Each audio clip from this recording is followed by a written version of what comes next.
Hi, this is Amy at North 40 Outfitters, and today I want to talk to you about incorporating flowers in your vegetable garden to get the maximum pollination you can. You want to keep those bees and those beneficial insects happy so they can not only pollinate your garden, but they can also help take care of the pests that like your vegetables as much as you do. A few examples of what I wanted to bring in are a mix of annuals and perennials that you can put in and around your garden to give that variety that the insects need.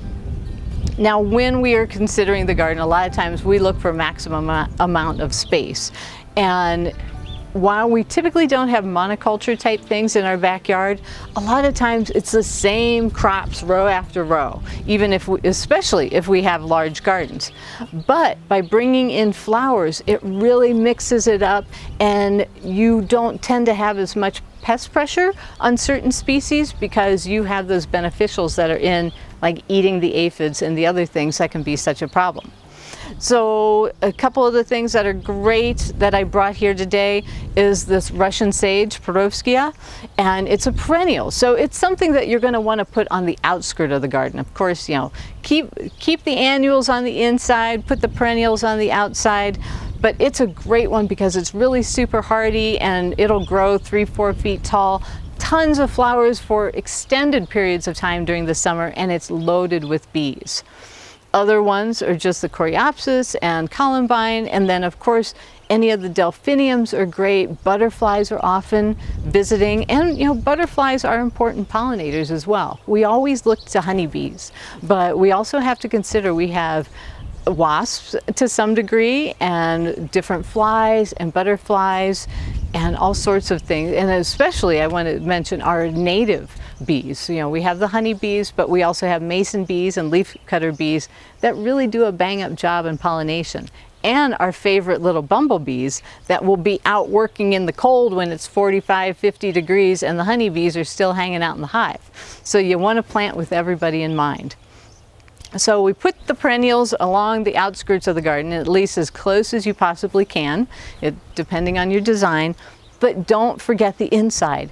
It is perfectly acceptable to have a row of beans and to have a row of bachelor buttons. And I know a lot of more commercial gardens and large gardens will have a row of vegetables and then a row of what's called Phacelia, which is also known, the common name is bee's friend, because the bees absolutely love it. It's a great annual to plant in between.